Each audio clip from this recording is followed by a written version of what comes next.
I'll say this. Michigan is your Big Ten tournament champions. Welcome into the show. What a difference 1 week makes, my friends. A week ago, we were eulogizing this team, and now there is going to be a banner at Chrysler Center from now until forever as Michigan wins 3 games in 3 days. They knock off 3 tournament teams, 3 quad 1 teams, and they win the Big Ten tournament for the first time since 2018. 4th time overall, though I think one of those was vacated. So 3rd time, they had the back-to-back with Beeline in 17 and 18. Now they've done it in year 1 under Dusty May, the first coach in Big Ten history to win the Big Ten tournament in his first year at a Big Ten school. Lot to cover, lot to analyze, lot to break down, lots to preview. Thank you for jumping on board before we get into the meat and potatoes. Today's show. You can tell I'm excited, clearly. CastellaniContent.com. You can find all of our stuff there. If you're watching on YouTube, hit that like button, hit that subscribe button. We've been doing better numbers on YouTube lately. I appreciate it. Last week, I want to just thank everybody. Last week was our most watched episode of I'll Say This ever on YouTube. That's a really humbling thing. And you know, shout out to Austin as well. Definitely makes us feel like we're moving in the right direction. It's a great time of year for sports. It's a great time of year to capitalize on it. Find us on Twitter at Castellani 2014, TikTok, all that stuff. All right, let's jump right into it. Michigan, I'm not going to say does the impossible, but Michigan has a pretty remarkable turnaround, right? After what was really about a month of disappointing basketball and a legitimate 2 weeks of just getting their asses beaten down. I mean, destroyed at home by Illinois, beaten by Maryland at home, destroyed by Michigan State on the road. You also had the home loss to Michigan State that kind of started all of this. Even the games you won, Nebraska, which was the worst game ever, right? Rutgers, you win at the buzzer. I think I was pretty consistent with how I felt about this team coming into this tournament, which is I know that there is a really good team in here. I've seen them this season. I've seen them go to Kohl Center and win. I saw them dominate at UCLA. Even some of the games they lost in the early part of the year, you could tell that the pieces were there. You know, they have the players. They do. Maybe not the depth. They're pretty, top heavy, but they have some really good ball players on this team. And something had just gone haywire. And so my expectation for this tournament was not, you got to go out and win it. Okay. It was give me one. Back when I played high school tennis, right? Little shout out to former coach Ron Landfair. If we were playing in a big match and it was about to be match point, or it was match point, you'd hear our coach and the guys who were watching go, give me one right here. Just give me one. That's how I felt about this tournament. Give me one good 40-minute game just so that I have the image in my head that the great team or really good team that we saw in the first few months of the season does still exist, because it'd been so long since we'd seen that group that we were starting to wonder if they even existed anymore. And Michigan played, I think, probably their best game of the season, or at least the best game since the calendar turned to 2025 in the quarterfinals against Purdue. Purdue had won one game in this tournament already. We know the experience Matt Painter has. This is a team that's coming off of a run to the national championship a year ago with, Big Ten Player of the Year and Braden Smith. I mean, there's a lot to like about that Purdue team. Michigan came into the game really strong. They played really solid defense. Nothing came easy from Purdue from a shooting standpoint, and they just played their game offensively. Limited turnovers, season low 6 turnovers. I mean, this really was Michigan at their best, but even beyond that, because the turnovers are very frustrating.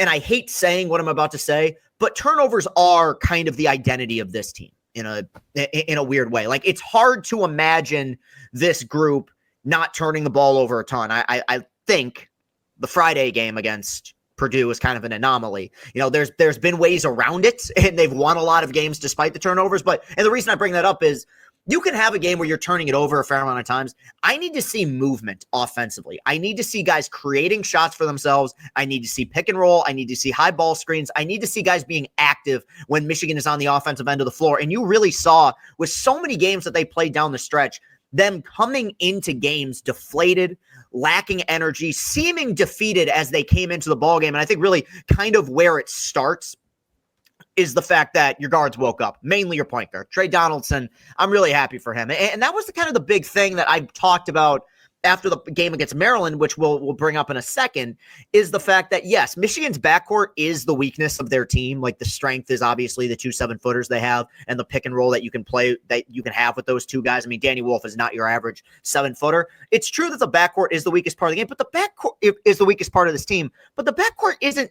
I've seen it play well enough. Donaldson especially, he had become a turnover machine. And really, one thing that had made him fun in the first part of the season was that the guy wasn't afraid to fire it. He could get hot. He could make threes. And he seemed to have lost all confidence in himself. Dusty was even open about it. I mean, it's really rare that you hear a coach kind of just come out and say this. But he said after the Michigan State game, he just flat out said at his press conference, this is the worst stretch of games he's played all year. And he's going to have to figure it out. Figured it out. They dominate Purdue. And it's so weird how these tournaments work. And it's so weird how March works, is that you can have a solid sample size of not great basketball, which this team had. I mean, there was, like I said, it was about a month where they were inconsistent at best.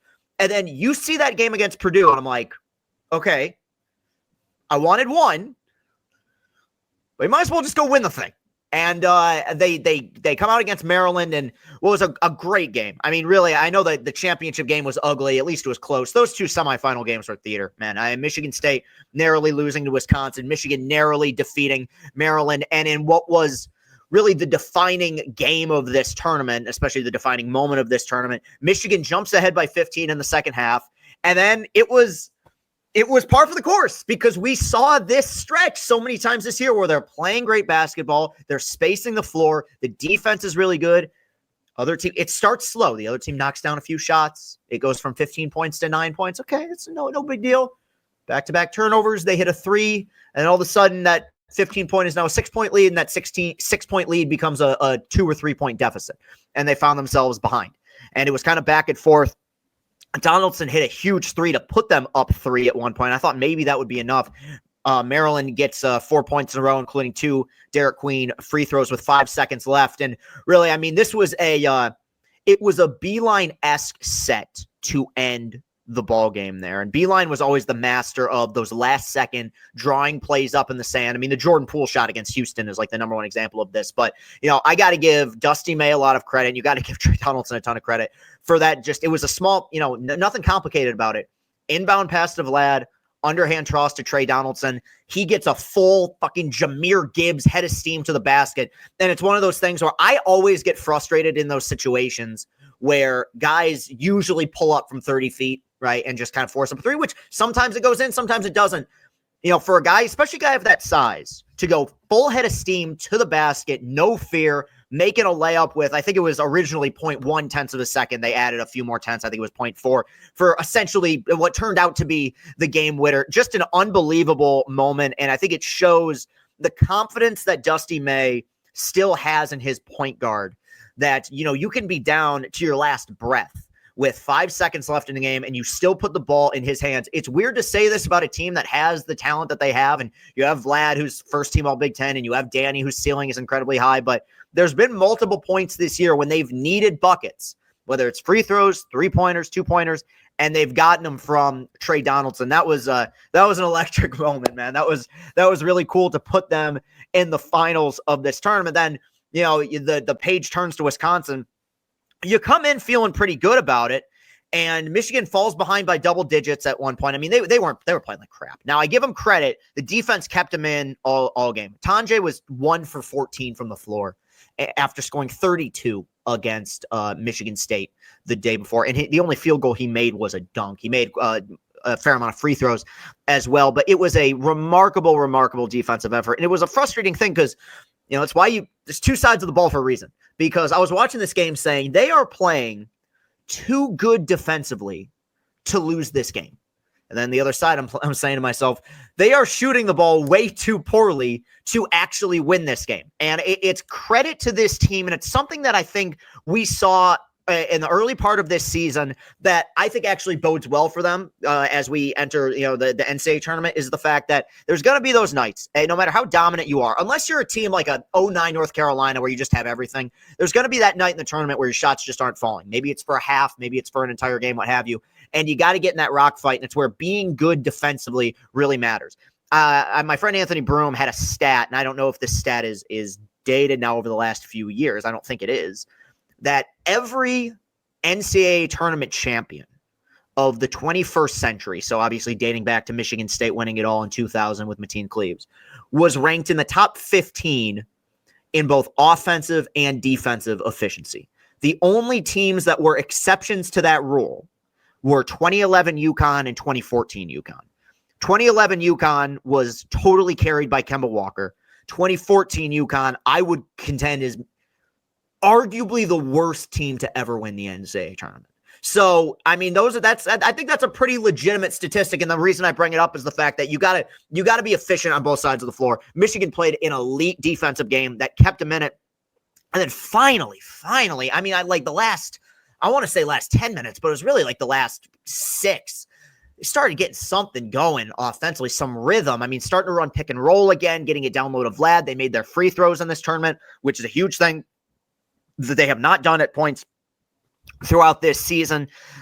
Defense stood strong, and then Donaldson hit some big shots down the stretch and made the free throws for them to be able to finish this thing. And Michigan finds themselves Big Ten tournament champions in Dusty May's first season. And so before we kind of preview the NCAA tournament, because they got more games coming up, hopefully more than one. Look, this was a really rewarding run, and it was a fun run. And the thing is, I think sometimes, because I see the discourse on social media, and I know how people react to this stuff, and what's more important, a Big Ten tournament or a regular season? Dude, you know what I like? I like winning, and I like hanging banners, and I like having the word champions at the end of your name, right? Big Ten tournament champions, right? Michigan State was the regular season champion. They earned it. They clobbered Michigan twice, right? But who gives a fuck? Really, like, this is one of those things. The whole world, and Twitter is guilty of this very often, the whole world does not revolve around the Michigan State rivalry. Don't get me wrong. MSU's had a wonderful season. We're going to talk about them here in just a minute. They're going to have a legit chance to play in another Final Four, right? But I think when you look at this Michigan team, and they were talking about it on the broadcast, credit to Bill Rafferty and those guys, the fact that this was a team that had really been pushed around and was playing their worst basketball at what we perceived to be a pretty inopportune time. And they did exactly what I hoped they would do. They hit a full reset button, and there wasn't a whole lot of panic. They went out against Purdue. They played the game they needed to play. They were very confident. They didn't turn the ball over. Next 2 games weren't nearly as pretty, right? Especially that championship game. But they were able to get it done. And that was, it's an incredible achievement, I think, for a team that had a really remarkable bounce back over the last week or so. And it's where we kind of take this stuff for granted. And I never will with Michigan basketball. I will argue there might come a day where I will with football, just because it's such a brand, right? But for one, this team won 8 games a year ago. Okay. They won 3 conference games last year. They won 3 conference games this weekend. Like, that's how much of a turnaround we've seen, right? I have seen in my lifetime a Michigan basketball program that was rocked with scandal, that had banners taken down, that went, I mean, how long did they go without making the tournament? 11 years, right? Before Beeline got there, I think from 98 to 09, I think they had an 11-year absence, right? I've seen them play for 2 national championships. I've seen them take steps backward. There's been days where I haven't even paid much attention on Selection Sunday because I knew they wouldn't be in it. I've seen teams that miss the NIT. It is hard as hell to make the NCAA tournament. It's hard as hell to win in a tournament format. And I think sometimes we take it for granted, right? Especially in the state of Michigan, where you have 2 really good programs, including one that hasn't missed the tournament in 30 years. That doesn't happen, okay? It's hard to get there. You got to pick up some quad 1 wins. You got to get a little bit lucky, and you got to be well coached and talented, right? And so, obviously, I want Michigan to go on a run here. I wanted to make a run in the NCAA tournament. But to act as if what they did this weekend isn't a legitimately great accomplishment, I think is insane. And for what it's worth, most people seem to be on my side with this. I mean, they played so hard this weekend. And I brought it up in my post-game video, but I'm exceptionally happy for the guys who stayed. Namari Burnett and Will Cheddar and Jace Howard. Cheddar couldn't make anything on Sunday, man. And yet I thought defensively played one of his best games, and he's been kind of the vocal leader of this team. And I'm as open about anybody that if you feel like you can get a better situation somewhere else, you go ahead and transfer. Like, I'm not going to knock you for it, but in the modern age of college basketball, there is something very unique about guys who choose to stay, especially with a new coach. And again, I don't want to I don't want to pull a hole. It's all gravy from here because I want to win. Hey, there's games on the schedule. I want to win. I want to make a run. But it is impossible to come away from this season at this point saying anything other than Michigan basketball is in a very good place under Dusty May. And there are things to fix, right? We can point to it, whether it's the identity, the turnovers, sometimes the pregame prep, coming into games slow. That's all there, right? But the fact is, they have been competitive all year. I mean, I know they got the 3 seed technically. They were the second or third best Big Ten team at worst all season. Right. And then in the tournament, they were the best Big Ten team. And hopefully they can do it again in the big dance. Now, you have a tournament game coming up. And don't worry, Spartan fans who are listening or watching this, we will talk about MSU, but Michigan got the 5 seed. And to a lot of surprise, I'll talk about it in a second. Fine. They're a 5 seed. They are playing UC San Diego, discovered by the Germans. San Diego, of course, translated from German means a whale's vagina. So they are playing UC a whale's vagina. That's a quote from Anchorman. I don't know what San Diego means. Scholars maintain that the term was lost many, many years ago. But a 5-12 matchup. Here's the way I view this stuff, and maybe I don't think it's silly. I think it's fair, to be honest, on my part, is there was a time growing up when watching this tournament where if a 1 through 4 seed got knocked out in the first round, it stunned me. Like maybe in the second round, sure, you've seen weirder things happen, but we live in an age now in which we've seen a 16 beat a 1 twice. And one of those games was a blowout. Like Virginia got boat raced in that game as the number 1 overall seed in that tournament, right? That completely tore down the door to me.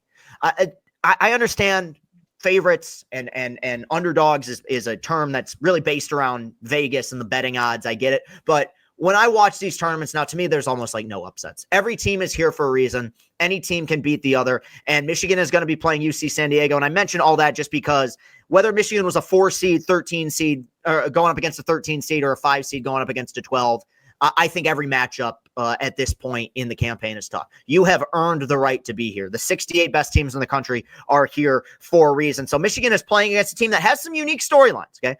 First year ever in Division I. And they are playing in the NCAA tournament. So they aren't experienced. We could say that about UC San Diego, right? That is one thing that might favor Michigan. They currently have the nation's longest winning streak at 15. And the one stat that I saw that scared me is that they have been incredibly solid defensively at forcing turnovers this year. What's Michigan's Achilles heel? It's committing a lot of turnovers, right?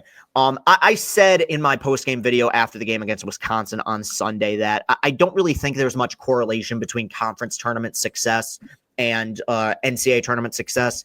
I've seen 2 Michigan teams play for the national championship in my lifetime. They couldn't have ended their regular seasons on different notes. The 2013 team was 7-7 down the stretch. They make it to the national championship. The 2018 team wins the Big Ten tournament, makes it all the way to the national championship. Those are 2 completely different endings to the regular season. I don't think there's much correlation.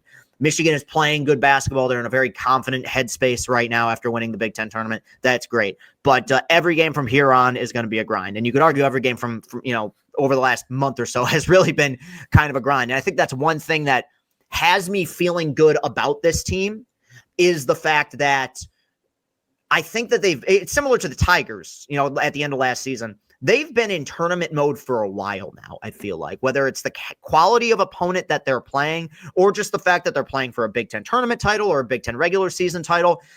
For a team that has not played in the tournament in 3 years, these guys are hardened now. I mean, that they've adjusted. They're ready to grind through this. And that doesn't mean they can't get knocked off. Okay.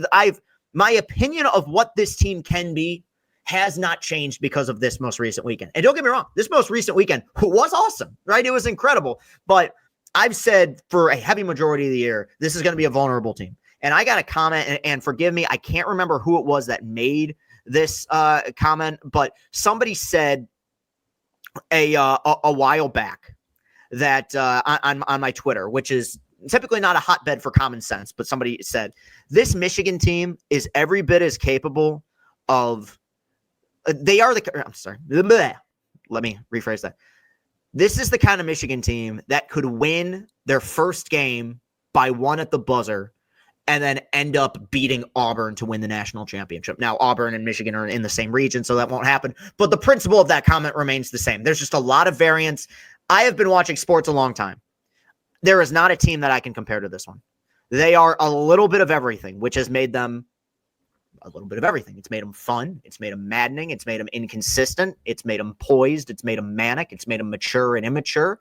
But for their sake, I hope they go on a little run here because I think they've had it's been a unique year for them. It's been a very unique year. If anyone's wondering, on the other part of the, if they were to win, they would play the winner of the 4-seed Texas A&M, the 13-seed Yale, potential Danny Wolf against his former team rematch there. I know Yale's gone on a run a few times, or at least they did last year, upsetting Auburn. So time to roll the dice and just see where it lands. There is a flukiness and a randomness to this tournament. I'm beyond the point of making predictions. I just hope that my team wins. Let's talk about Michigan State for a second.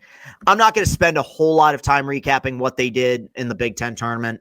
They beat Oregon in the first game on Friday, which was, I think, a better game than the score indicated. Oregon's tough. Oregon is way better than the 8 seed in their own conference tournament. But Michigan State then lost a great game to Wisconsin, which Tanjay just went off. He scored 32 points. There was nothing I saw in that game that changes how I feel about this Michigan State basketball team, whatsoever. I see the way that they've performed throughout the season. They lost a really close game to a really good team in Wisconsin.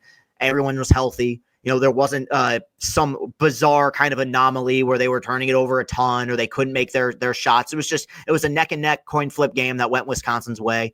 These conference tournaments are so weird because to me, like, you see a game on the schedule, I want to win it. And if you have an opportunity to have the word champion next to you, I think that's great. At the same time, I don't think that Tom Izzo is lamenting having that extra day of rest. They've played a lot of they have played a gauntlet of a schedule down in the last really almost 2 months now.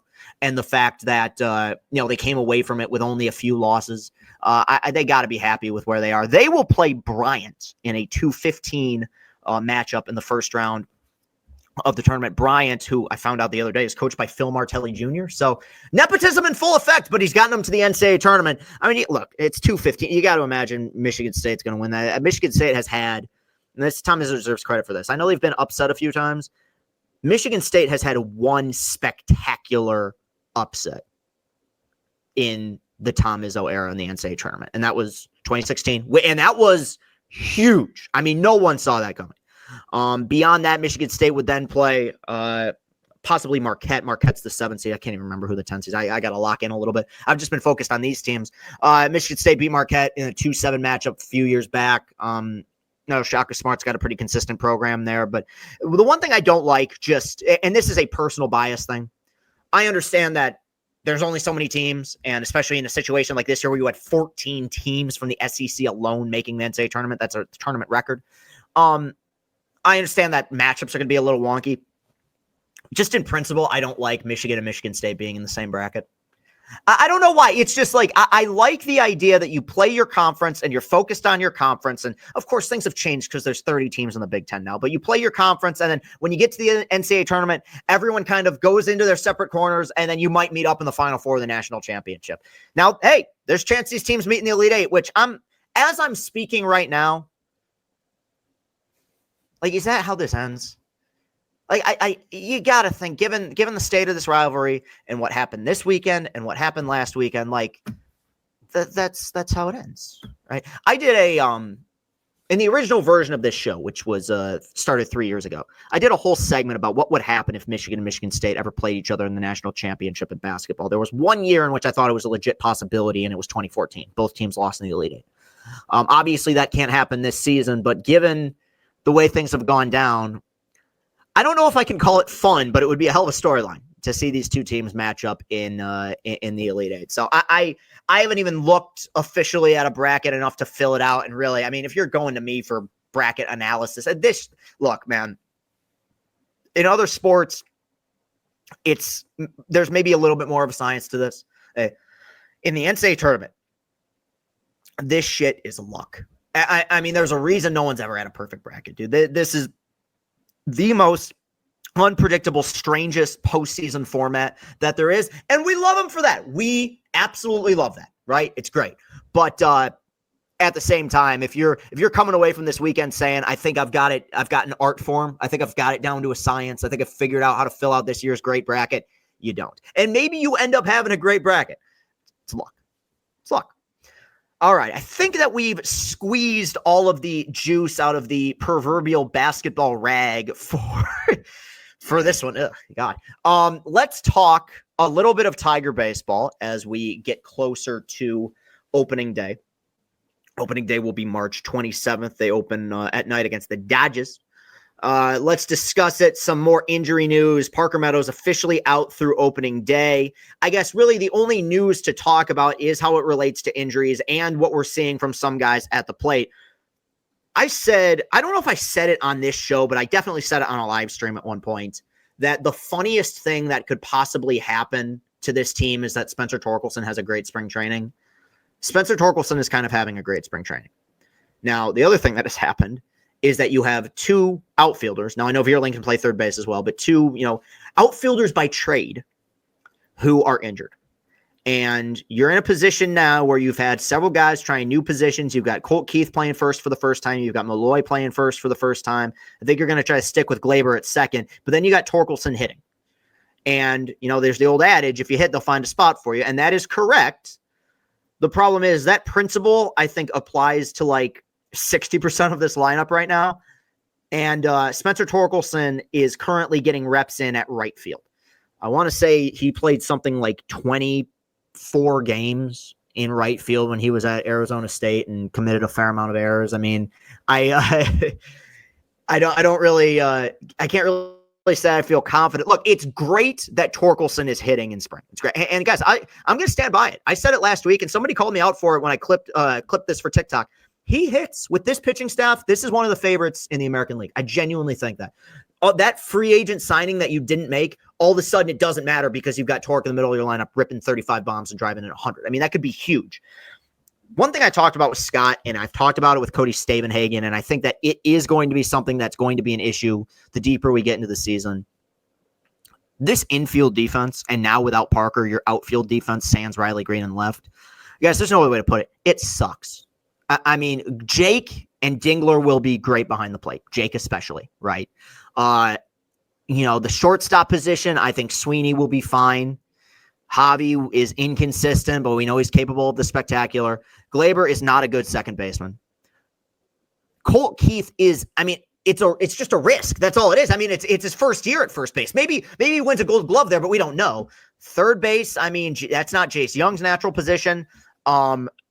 This is very concerning to me because one thing this team did a lot of in the latter part of last season is they won a lot of close games and they pitched really well, right? Now, I think they'll continue to pitch really well, but in Major League Baseball especially, you cannot give teams free at-bats. I mean, we open against the Dodgers, okay? So if we're throwing the ball and slinging it all around the infield, if there's any lineup maybe ever that's going to make you pay, it's going to be this one.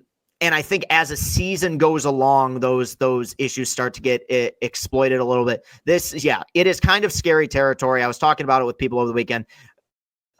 Losing Parker, and who knows how long he'll be out, right? I mean, it seems like he's starting to resume baseball activities, but you're not going to have him for opening day. And I can't imagine that they saw any world in which Torkelson would be getting reps in right field. But yeah, I mean, that's kind of where we're at. I mean, you're going to have some odd men out if they hit.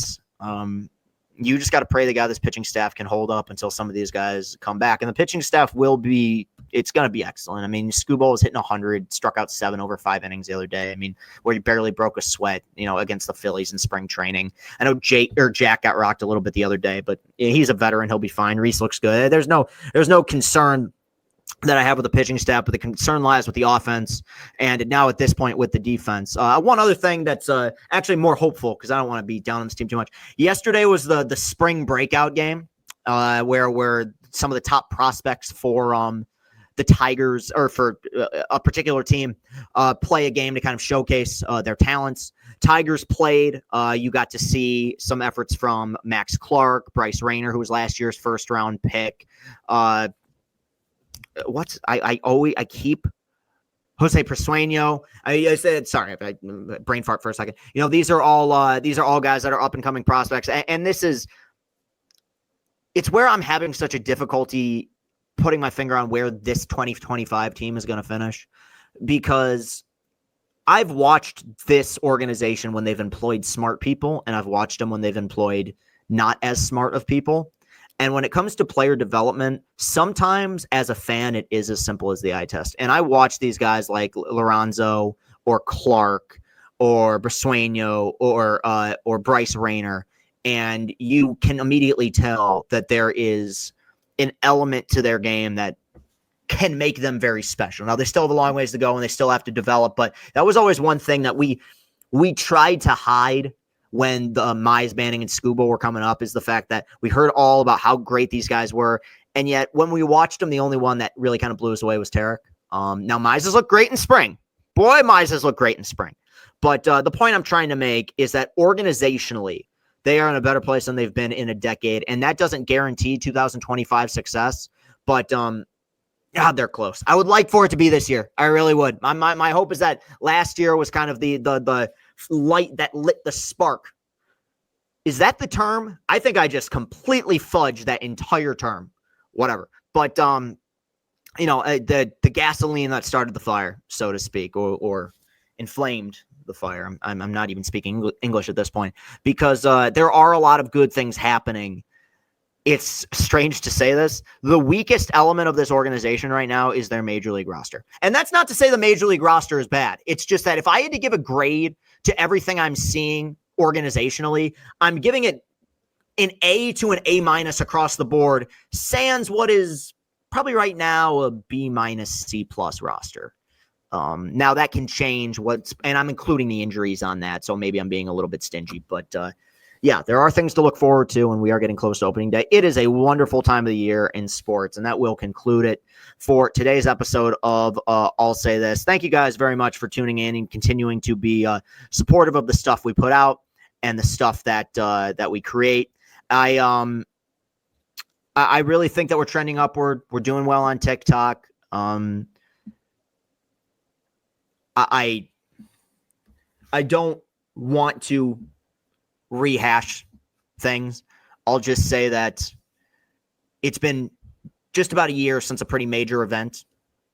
And as frustrating as things have been at points, from a content standpoint, this has been far and away the most rewarding year that I can remember, because we, and Austin's a big part of this, have really learned how to work and what the routine looks like and what it takes to be a content creator. And if you enjoy the content, great. If you don't enjoy the content, I understand. But you guys have really kind of kept us going through some uncertain times, and we're going to find our way through, and I appreciate you guys for all that. So thank you very much for tuning in. You can find all our content at castellanicontent.com. Check us out on YouTube. Hit that like button, hit that subscribe button. Let's get those watch hours up, and we will be back. Looks like Tony Garcia from the Detroit Free Press will be joining us this week. We're going to talk Michigan hoops and the draw that they had and just the run that they just had winning the Big Ten tournament. So a lot to look forward to, a lot to discuss, and we will be back later this week for that show. Have a great rest of your day. Peace and happiness.